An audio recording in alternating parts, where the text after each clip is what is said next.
Hi, I'm Larry Reed, and you're listening to the Libertarian Christian Podcast. Welcome to the show that gets Christians thinking about faith and politics. Get ready to challenge the status quo, expand your imagination, and tackle controversy head on. Let's stand together at the intersection of faith and freedom. It's time for the Libertarian Christian Podcast. Welcome to another episode of the Libertarian Christian Podcast, a project of the Libertarian Christian Institute. I'm Doug Stuart, and today I have a special episode for you, and the guest is me. Actually, kinda, sorta. In April, I was a guest on the Read Hour on the Loving Liberty podcast, and if you did get a chance to listen to it, they were kind enough to allow us to replay it here on our podcast. We talked about democratic socialism, what is LCI up to. I tell a little bit of my story of how I became a Christian libertarian and some of the reasons behind that. So take a listen and enjoy my conversation with Larry Reed. Welcome back to the Read Hour on the Loving Liberty Network. This is your host, Lawrence Reed. Please call me Larry. Our website at the Foundation for Economic Education is FEE.org. And by the way, I should make mention of the fact that this is my last week as president of FEE after 11 years. I will assume the duties as president emeritus beginning next week, and we'll have a new president. It's something that's been in the works for a long time. Doesn't change anything with regard to our program here, but it is a big change for me and for my staff here at FEE. I have a guest today that I want you folks to know, and also to know the website of the organization he comes from. His name is Doug Stuart. He is the CEO of the Libertarian Christian Institute, or LCI. Their website is easy to remember, libertarianchristians.com. That's libertarianchristians.com. I urge you to give it a look. Doug holds a Master of Divinity degree from Biblical Seminary and works as a freelance video producer and graphic designer. Welcome to the Read Hour, Doug. Thank you, Larry. I'm excited to be here. Hey, it's great to have you, and we share so many ideas and principles together, both you and I, as well as our two respective organizations. Before we talk about the Libertarian Christian Institute, Doug, how about telling us about your personal journey? And I'm thinking in terms of your Christian beliefs, your political philosophy, and the intersection of those two. Yeah, well, I grew up in a pretty conservative home. We were conservative theologically, we were conservative politically, and I pretty much kind of bought into all of that. And then I got to college and, 9/11 happened. And, I had kind of assumed that America was founded as a Christian nation and it had sort of lost its way and we should be a Christian nation. And so, of course, at that time, I was excited that George W. Bush was just, fine Christian man who is now leading us as president. And then 9/11 happened.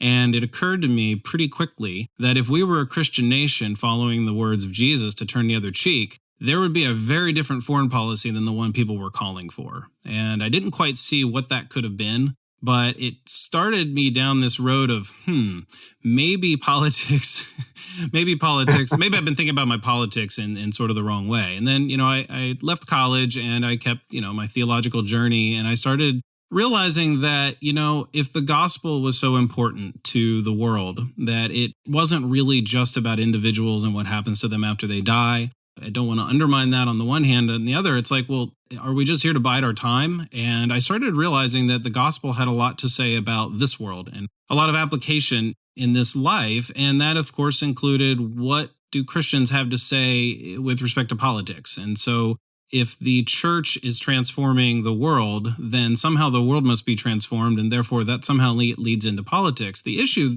that I kind of saw was, well, I was sort of, I would say, going a little bit more progressive in my theological leanings. Everything that they said was just downright, far left progressive politics in terms of like what they wanted the government to do. And I just felt a little unsettled. I'm like, that doesn't quite seem like the direction I feel comfortable going. And so I decided I would, kind of learn some economics.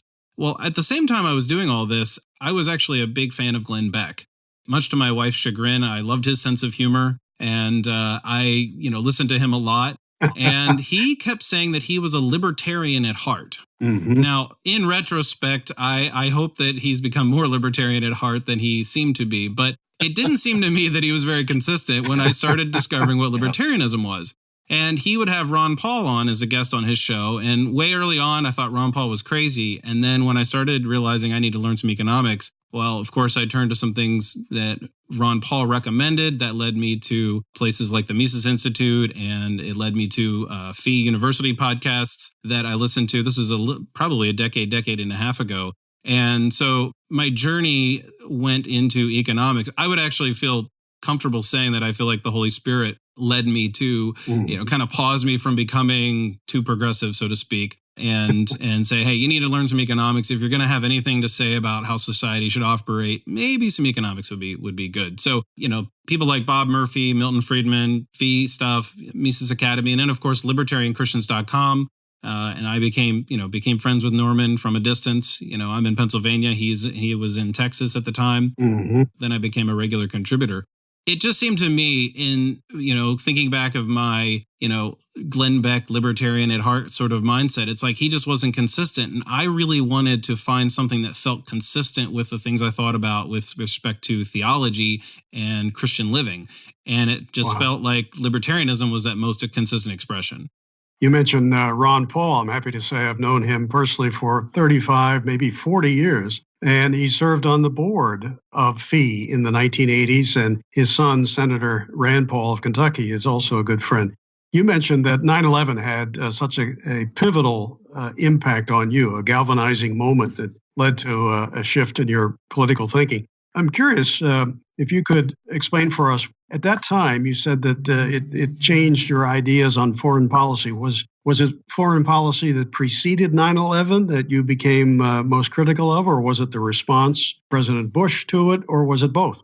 Well, I think it was in that first week, something didn't sit right with me with this whole, we will retaliate and we will, bring these people to justice. Now, I'm not against justice. And, I didn't know it at the time, but Ron Paul apparently proposed a solution for getting justice that did not require intervention. But here's what I was more precisely thinking was if George W. Bush was a Christian, he would get in front of the camera and say, we're a Christian nation and we are going to forgive our enemies and we're going to pray for them because they want to persecute us and we are not going to stoop to their level and become terrorists ourselves or something along those lines. And now that I think about it, looking back, I'm like, I'm actually surprised I thought of that back then because I was pretty steeped to conservatism and was pretty, pro-military in that sort of sense.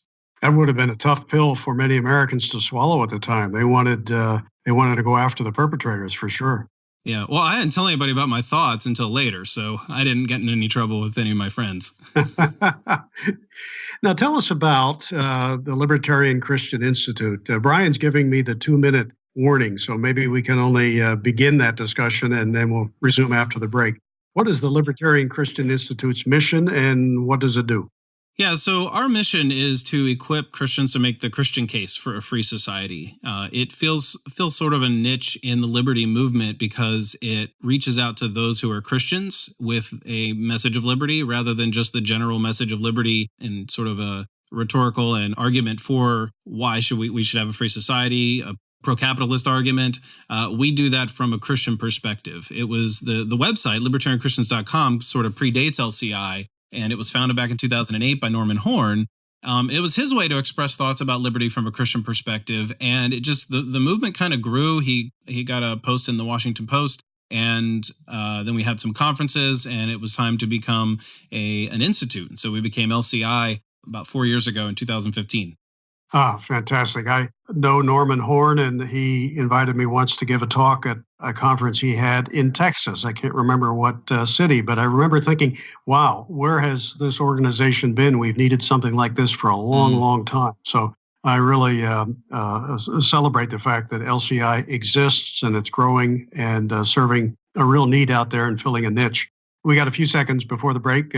Doug, if you want to add something. Yeah, I mean, we have a lot of resources on our website, and we'll talk here in a few minutes about some of the different aspects of our platform and how we want to equip the church to communicate that message. Okay, we'll be back with Doug Stuart from the Libertarian Christian Institute after this break.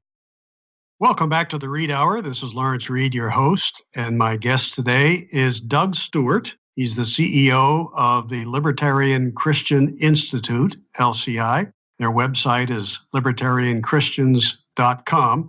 And we've been talking about the Institute and its work. We just started that part of our discussion before the break.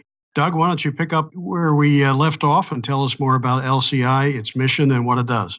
Yeah, I mean, we exist to make the Christian case for a free society and give the church content to proclaim that libertarianism is the most consistent expression of Christian political thought. As I mentioned before the break, it was something of me that I wanted my faith and my politics to be consistent in a number of ways. And one of those ways was to become a Christian libertarian or libertarian Christian. I kind of use those interchangeably. So we want to persuade Christians that our faith inclines us toward principles of individual liberty and free markets. That would be the big overall. If you look at the words of Jesus themselves, you'll never find a moment where he says anything that would endorse the initiation of force against another person. Yeah, in fact, the kingdom of God grows like a mustard seed. It doesn't get plowed under by violence, and it doesn't you can't make something grow through violence. And I mean, that's a really important aspect to understand, that Jesus never endorsed violence in any way. And so, if we kind of follow that ethic, we realize that we can't also then outsource the violent coercion to another institution. Right. Now, how does the Libertarian Christian Institute do its work? Do you hold seminars? Of course, you have a very robust website. Maybe some other things you could tell us about. Yeah, we have several major parts to our platform, major pillars to our platform. We actually have a podcast. We are at over 100 episodes. We hit 100 episodes at the beginning of 2019 here. And we do a weekly podcast that comes out every Monday morning. And so we have, a lot of guests on there. We've had Tom Woods, Larry, you've been on, people like Deirdre McCluskey, Mike Munger, Russ Roberts, Jason Brennan. We've even had Sean Malone from Fee to talk about media. We talk about a lot of things on our podcast. That's probably one of the most major ongoing things that we do. Another thing that we have is we actually have an academic journal called the Christian Libertarian Review, and we're about to release volume 2 of that. And that actually has its own website, although you can get to it from our website. It's christianlibertarianreview.com. So we have those. We also have our ongoing blog where we have articles and commentary on current events. We try to keep our commentary evergreen so that it doesn't matter when you stumble across our website. It's not going to feel like you're reading an article from 2008, because we want everything to be relevant a decade later. So we do have a lot of content there. We try to get a couple articles out per week on that. We have done seminars in the past. We've had the opportunity to figure out, how do we bring people from all over the country into one area? And the problem there, of course, is, you have to plan something big for people to want to come to it. And so we're kind of figuring out what we want to do in the future for things like conferences and where we can be. And so we might be doing more of those in the future. But we did actually have a couple in the past where I think you were at one of them, and we met there, I think, for the very first time. Yeah, I think that was in Austin, if I remember correctly. That's exactly where it was. Ah, okay. You have a project in the works called, it escapes me, Call to Freedom, right? Yeah. Yeah, maybe you could tell us about that before the break. Yeah, sure. So Call to Freedom was a book published about 2 years ago, and it was written by a group of 6 young libertarians, and it was edited by Elise Daniel, and the foreword was written by Norman Horn, and it was published under Whitfenstock, and it's a little over 120 pages, I believe, if I recall correctly. And one of the things that LCI had the opportunity to do was acquire the copyright to produce the audiobook. And so we are just about wrapping up the final quality control on the audiobook, and it'll be released probably within the next month. And we are really excited about that, because we know we have a good podcast listener base, and we also want people to be able to listen to audiobook content. And so Call to Freedom was written, like I said, by 6 different individuals. It's one of those books that I delayed reading because I thought I knew what was in it. And then I read it and I'm like, oh my goodness, I'm not as, I have way more to learn about being a Christian libertarian than I thought. And, for anybody out there who is maybe not, totally sold on libertarianism from a Christian view, this one might tip you over the fence and say, yes, it can work. You can be a Christian and a libertarian. So they even discuss at length certain biblical passages like Romans 13, where everybody brings up what about Romans 13? That's like the Christian version of what about the roads for the broader libertarian. It's like, well, what about Romans 13? And so they tackle that as well, and also tackle a lot of objections. It's a really solid book. The audiobook clocks in around 6.5 hours. Oh, wow. One of the authors, as I recall, of Call to Freedom is Jason Huey, right? Yes, that's correct. Jason, Yeah. he wrote the longest chapter. Yeah, a great guy. He was an intern one summer here at Fee, I think about 2012 maybe. Good guy. And so I heartily recommend that book. I assume people can access it through your website or maybe even buy a hard copy online. Yeah, so you can buy a copy of the paperback on Amazon, of course, but if you go to calledtofreedombook.com, that's calledtofreedombook.com, you will see our landing page. You'll be able to sign up for our newsletter, and of course, we're excited to tell everybody once it's out, and so therefore you'll also get that alert that Call to Freedom audiobook is available for download. It will become available on Audible, and I believe we're also going to sell it directly from our site. Oh, that's great. Now, you have written yourself quite a lot for the libertarianchristians.com website. What have you got in the works in the next few weeks that we should be looking for? Yeah, well, I don't have any articles I'm working on, but I do have one. I know we want to talk about democratic socialism. There's a series of articles that's going to come out on democratic socialism by one of our writers, Jamin Hubner, and I've just reviewed them all myself, to kind of prepare them for posting. And they're just phenomenal. They really take the issue seriously. It doesn't just write off people's claims. I mean, I tend to have somewhat of a blithe attitude about democratic socialism. I roll my eyes a lot when I see people make such arguments. But Jamin, he took it seriously and said, well, wait, what about this? And maybe we should reconsider this a little bit. But then, of course, he takes on a little bit more critical approach to it. So there's a series of articles coming out on that. Oh, fantastic. When will they begin? I don't have those planned, but probably later this week, if not early next week. Hey, fantastic. This is very timely, given the fact that it seems like half the field of presidential candidates on the Democratic side have openly endorsed one version of democratic socialism or another. And so it promises to be a big issue over the next year and a half before the November 2020 presidential election. Yeah, it is a pretty important issue. And I think, believe it or not, unwittingly, I think Republicans are going to end up embracing elements of it as well, because they eventually end up endorsing some sort of socialism in some fashion.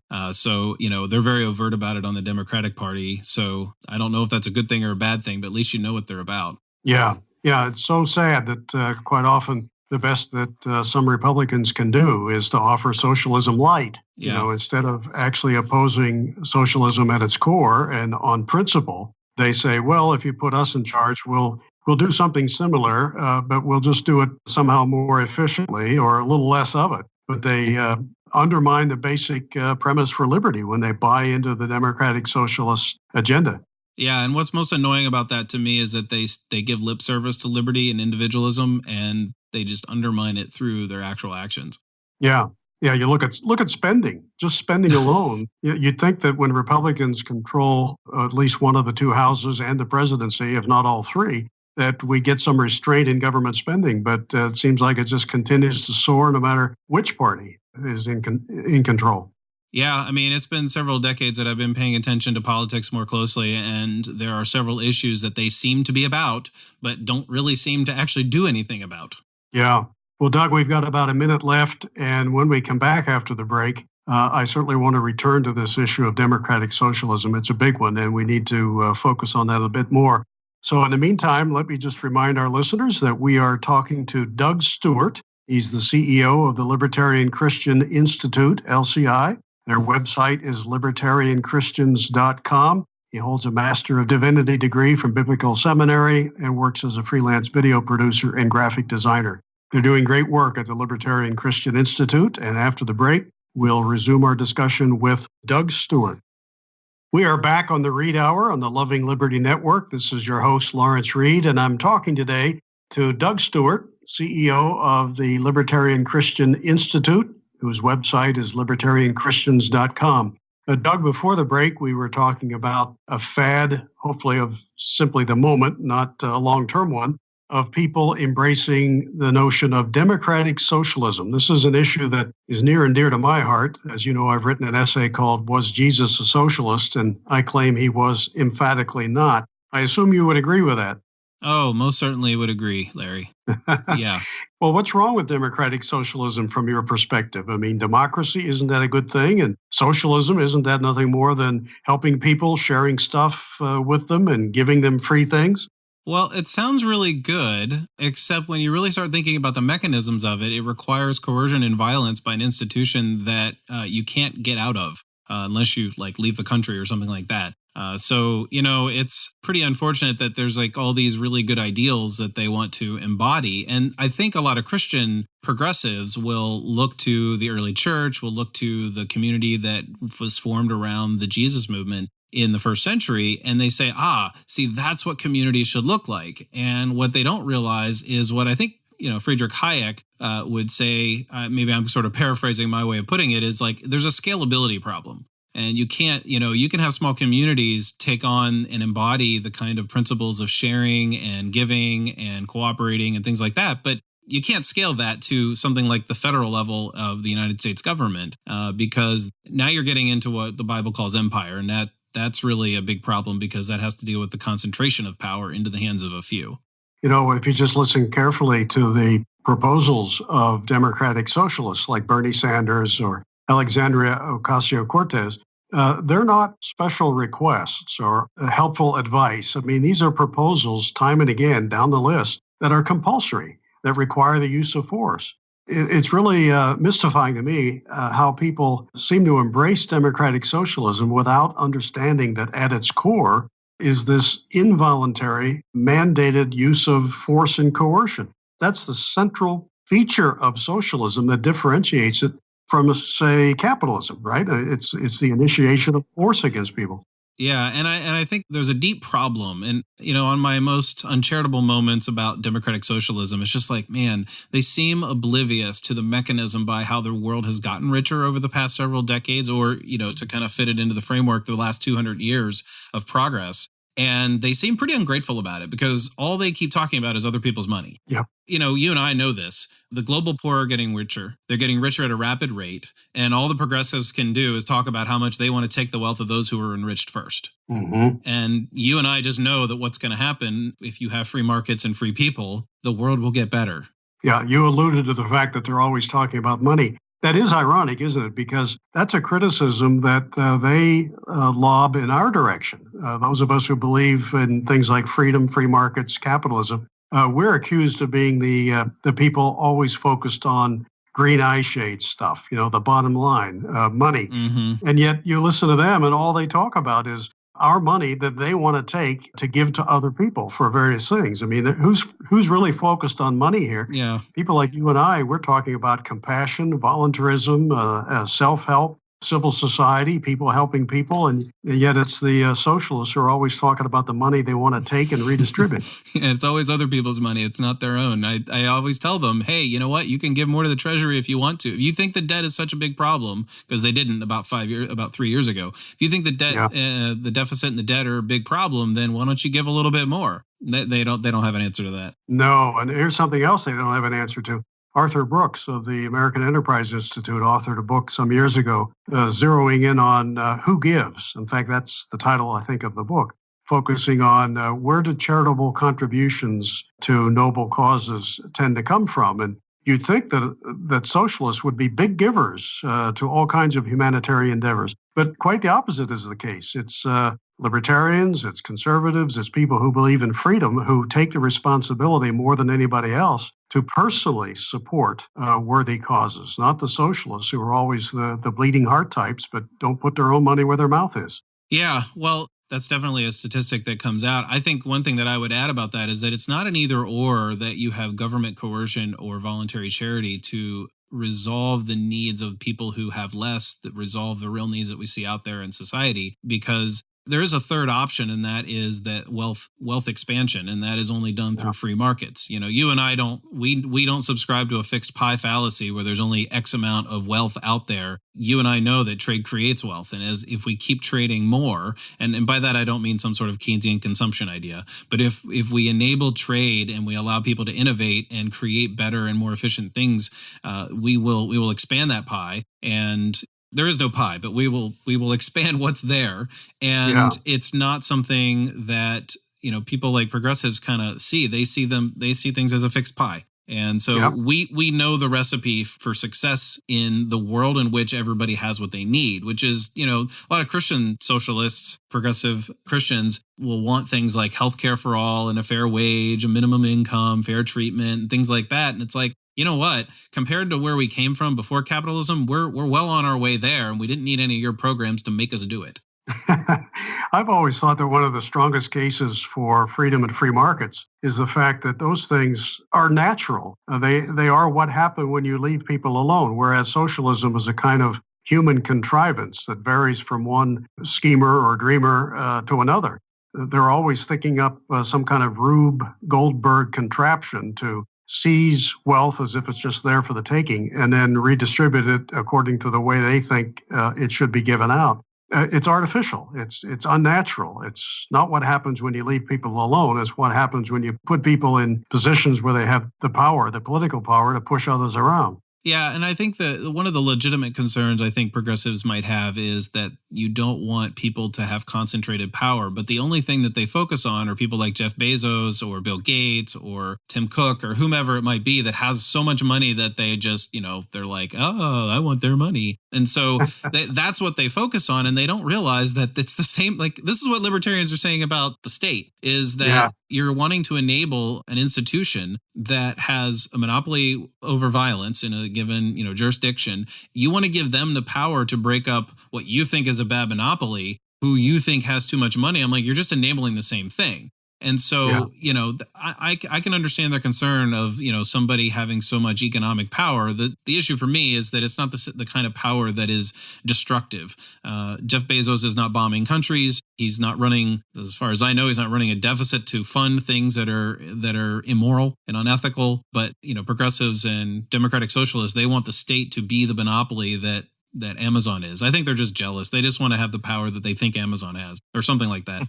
They're jealous of the very people who create the wealth that they themselves, in most cases, don't know how to create, and simply have fanciful schemes to redistribute. If I didn't like Jeff Bezos, I just wouldn't read the Washington Post, and I wouldn't buy from Amazon. And end of story. He has no power over me or anybody else in that sense. Well, Doug, we're down to about a minute or so. Is there one last thing you would like our listeners to know about libertarianchristians.com or the Libertarian Christian Institute?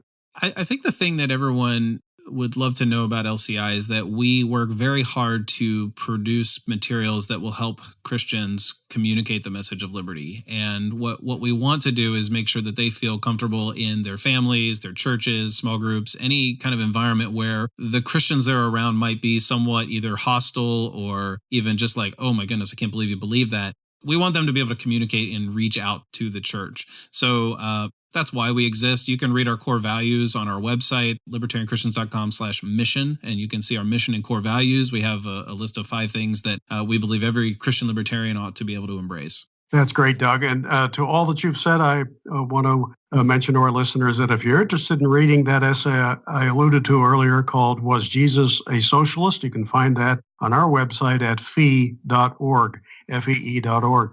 We've been talking to Doug Stuart, the CEO of the Libertarian Christian Institute, whose website, again, is libertarianchristians.com. Doug, it's been great to have you as my guest today. I appreciate the time and the wisdom you've offered us, and best wishes for continued success at the Institute. Yeah, it was fun. Thanks, Larry. My pleasure.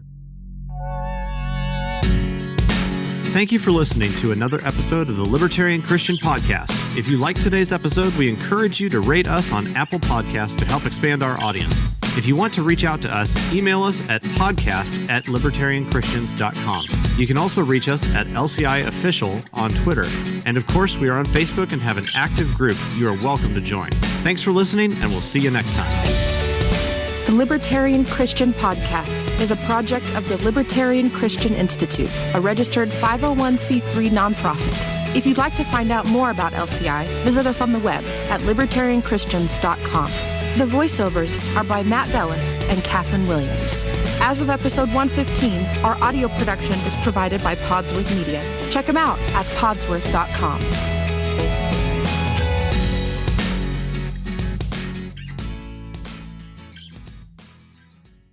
I used to tease my listeners in southern Utah about Glenn Beck Because it's such a heavy Mormon population there, I would always just refer to him as, well, Brother Beck said this or Brother Beck said that.